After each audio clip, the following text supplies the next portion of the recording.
Guerre en Ukraine, jour 118, l'Occident destructeur pour la Russie, une plateforme offshore frappée. Bonjour et bienvenue sur la chaîne S Magazine TV. Pour ceux qui ne sont pas encore abonnés, cliquez sur le bouton et activez la clochette pour ne rien manquer de notre prochaine vidéo. Au 118e jour de la guerre en Ukraine, Kiev s'inquiète d'une intensification des attaques russes sur plusieurs fronts, alors que la plupart des assauts ont été repoussés ces derniers jours. Le président Zelensky s'est déplacé près du front sud. L'armée ukrainienne aurait perdu la moitié de son matériel militaire. Une semaine décisive pour l'Ukraine. Ce lundi s'ouvre une semaine vraiment historique, a assuré le président ukrainien Volodymyr Zelensky dimanche soir dans son allocution vidéo quotidienne. Nous aurons la réponse de l'Union européenne sur le statut de candidat de l'Ukraine, se disant convaincu que seule une réponse positive est dans l'intérêt de toute l'Europe. Après une recommandation positive de la Commission européenne vendredi dernier, les pays membres de l'UE se retrouvent jeudi 23 juin et vendredi 24 juin pour se prononcer sur la décision d'octroyer officiellement à Kiev ce statut de candidat à l'adhésion. Un feu vert nécessite une unanimité des 27.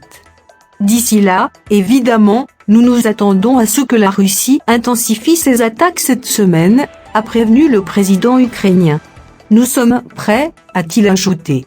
Selon lui, les Russes regroupent leurs forces en direction de Kharkiv, nord-est, et dans la région de Zaporijia, sud, et bombardent encore nos infrastructures de carburant. Mais nous répondrons à ces attaques, a-t-il assuré, tout en concédant des pertes importantes. La Russie accuse l'Ukraine d'avoir frappé une plateforme offshore.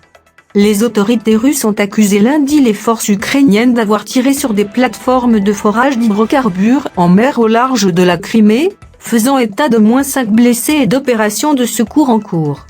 Ce matin, l'ennemi a attaqué les plateformes de forage de Tchernomorneftgaz.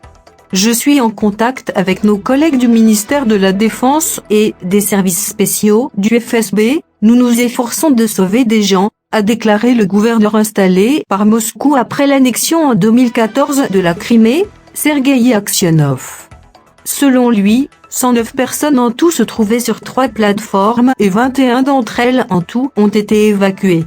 Il indique que c'est la première plateforme qui a été le plus durement frappée, il y avait 12 personnes dessus, 5 d'entre elles ont été blessées, la recherche des autres se poursuit.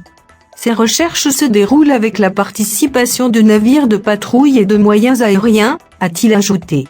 Céréales, la Russie accuse l'Occident d'agir en destructeur. Le chef de la diplomatie européenne Josep Borrell a dénoncé lundi le blocus en place en mer Noire, empêchant les ports ukrainiens d'exporter leurs céréales, alors que des pénuries menacent la sécurité alimentaire mondiale.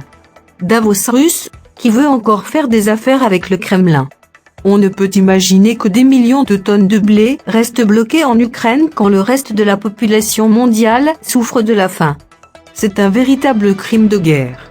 Je ne peux pas imaginer que cela durera encore longtemps, sinon, ce serait vraiment quelque chose dont la Russie serait tenue responsable, a-t-il déclaré en marge d'une réunion des ministres européens des Affaires étrangères.